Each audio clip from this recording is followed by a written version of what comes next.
Tiniyak ng palasyo na hindi makokompromiso ang karapatan at soberenya ng bansa sa anumang negosasyon hinggil sa posibleng joint oil exploration ng China at Pilipinas. Kasunod na rin ng ilang panawagan na dapat maging maingat ang pamahalaan. Si Patrick De Jesus sa sentro ng balita.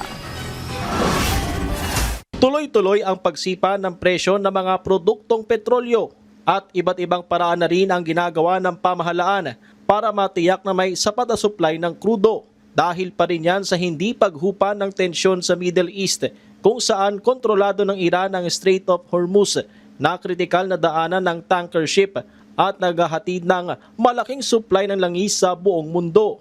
Kaya ngayon nabuhay ang posibleng joint exploration ng China at Pilipinas sa West Philippine Sea na pinaniniwalaang mayaman sa langis at natural gas na bukas muling mapag-usapan ng dalawang bansa ayon kay Pangulong Ferdinand R. Marcos Jr.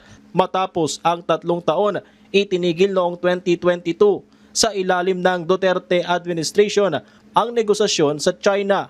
They wanted the phrase whereas the oil and gas belong to the Philippines and whereas the contract is governed by Philippine law. They wanted those two provisions to be deleted.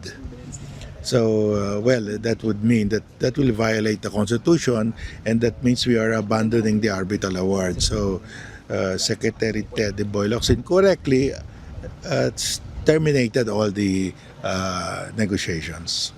Ayon kay retired Supreme Court Associate Justice Antonio Carpio na bumisita kamakailan sa Pag-asa Island, maaaring ituloy ang pag-uusap. Pero kung papayag din ang China sa ilang kondisyong hindi malalabag ang konstitusyon ng Pilipinas. If they will agree to have a cooperation agreement with us under the Philippine contract system, service contract system, okay lang.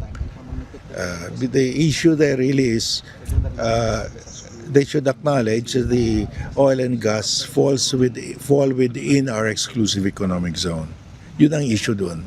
Dagdag hamon naman ang gusot ng dalawang bansa sa West Philippine Sea na noong nakaraang linggo lamang ay muntik banggain ng Chinese warship ng PLA Navy, ang BRP Benguet ng Philippine Navy malapit sa Pag-asa Island.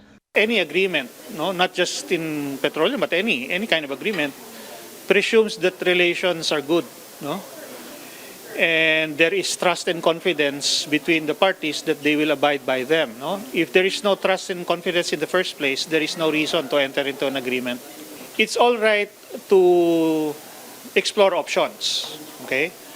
After all, in a crisis, you need to preserve all options.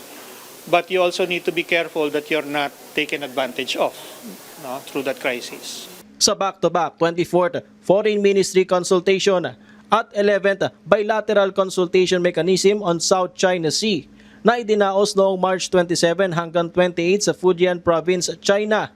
Sinabi ng Department of Foreign Affairs na nagkaroon ng inisyal na pag-uusap sa posibleng oil and gas cooperation sa pagitan ng Pilipinas at China.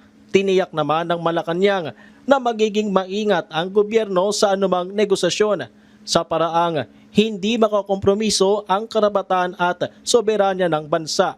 Kung merong plano man, kung magkakaroon man ng joint exploration, alam naman natin ang Pilipinas sa pamumuno po ni Pangulong Marcos Jr. ay open. Sabi nga niya ay nothing is off the table. Lagi tayong magiging maingat para sa interes ng bayan at para sa interes ng bawat Pilipino.